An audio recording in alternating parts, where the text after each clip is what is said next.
Hey guys, what's going on? DescriptionLong here with another update and a bit of a video response to a good friend of mine, Jen Vloggity, Downtime with Jen, SerinaJK. I'm going to post the link to her channel down below.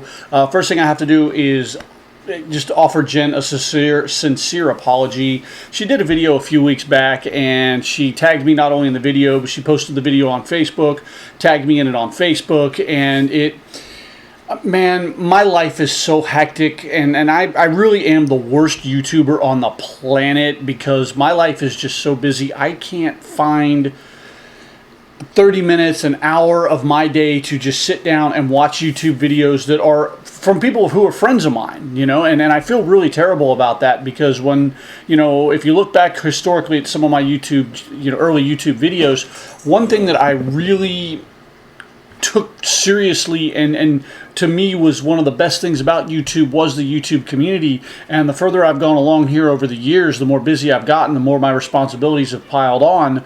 I have lost that sense of community. And again, Jen, I do apologize. You know, you thought enough of me and my work here on YouTube and our friendship to tag me in a video, talk to me directly in a video, and I do apologize for taking so long to, one, not only respond to it, but to watch it to begin with.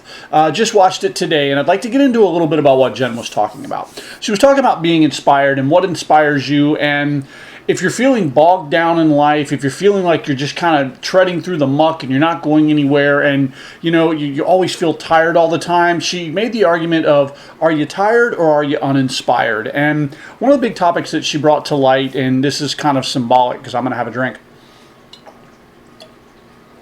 She talked about people who do the 9-to-5 grind 5 days a week. They go to work, they do their job, they listen to their boss, they do their due diligence, they clock in, they clock out, they go home, and the first thing they want to do is head out to the bar and hit happy hour because they've had such a stressful day. They want to blow off steam, they want to get it out of their system, and they do it by drinking, you know, copious amounts of alcohol several nights a week.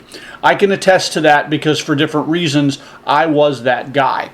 When I moved back from New York, I was in such a state of depression, and it was depression that I didn't even recognize or realize, that I, you know, got back in touch with close friends that were down here. I made new friends through them, new friends through work. And I'm going to be quite honest with you guys. I was hitting the bar probably 2 to 3 nights a week on a slow week, as many as 4, maybe even 5 on the busier weeks as money allowed. And Jen made a comment in her video about how, you know, if you feel like you're always broke all the time, you're spending too much money on alcohol. And I'll be honest with you guys, what I wasn't spending on my kids and for food and for normal bills, I was drinking it. You know, I really was. I was drinking it because that was my outlet. That's how I went out. And just with everything that was going on in my life personally at the time, I felt like I needed an outlet. And for me, that outlet was going out with my friends and partying and having a good time. And it wasn't even so much being married or tied down to a bar stool. It was just about not being locked inside of 4 walls and pining about and thinking about and trying to wrap my head around everything that was going on in my life. And looking back at it, really was not the healthiest time in my life.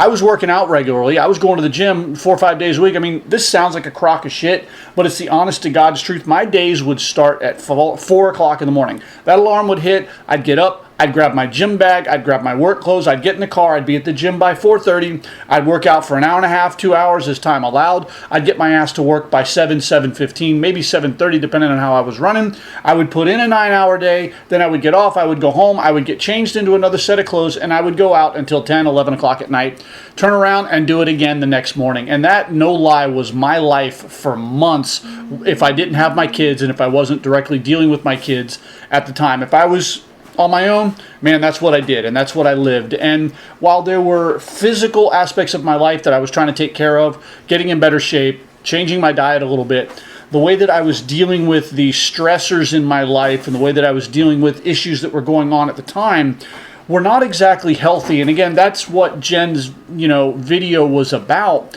I really wasn't inspired. I was just kind of going through the motions and putting an emotional band-aid on it with the alcohol, with the partying, with the going out.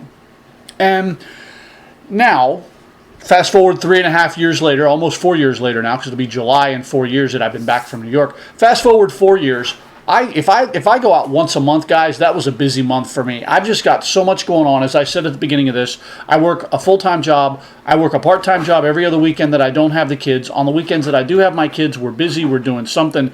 And then at night, during the week, I do try to find a little bit of downtime, but I'm in a relationship now. I have a girlfriend that, that relationship commands a bit of my attention, and, so there's not a whole lot of free time, but I infinitely find myself mentally healthier than I was when I first moved back from New York 4 years ago. Now, mind you, a certain amount of it was just me getting over some very, very bad spots in my life, and I'm not going to get into the details of what all of them are. Some of them I've talked about here on YouTube. Others are personal and outside of this entire medium, and quite frankly, nobody's business but my own. But when I look back at where I was mentally, totally different man, totally different animal, totally different mindset in how I deal with my stress, and more importantly, where I drag and draw my inspiration from. Part of that was getting back into doing YouTube videos. For the longest time, when I first got on YouTube, let's face it, I found out you could get on YouTube and make money. And I'll kind of table most of this discussion for a different video. But as I moved along, I met people. It became a social media outlet. I made friends. I made great friends, people who I talk with on Facebook, people who I've met in person, people who I would love to meet in person moving forward. And that's what YouTube kind of involved into me. And I cherry-picked out little talents and little nuggets that I saw from different YouTubers.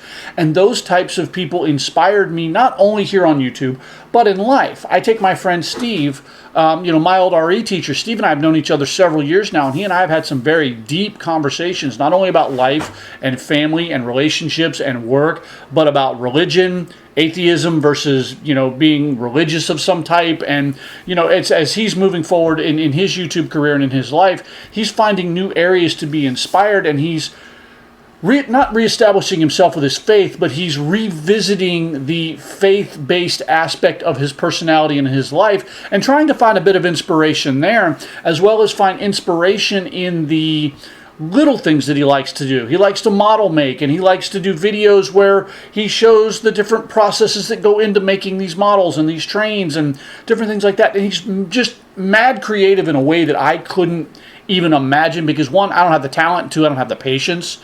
But those types of things inspire me. Jen, she plays guitar. She's been putting up these little guitar, things that she's been doing, and I find that amazing because, as you guys saw in several videos ago, my girlfriend was kind enough to buy me a bass guitar for Christmas last year, and while I haven't had a chance to break down and get some guitar lessons from that, moving forward, again, picking inspiration from Jen, I want to get back into playing the guitar. I want to play music because it's something that as a teenager and a young man, I loved. And music's always been a part of my life. And again, looking at the word inspiration, music inspired me. It inspired me to want to be more. It inspired me to want to do more. It inspired me to want to explore more. And it really broke me into this personality that I carry around with me on a daily basis.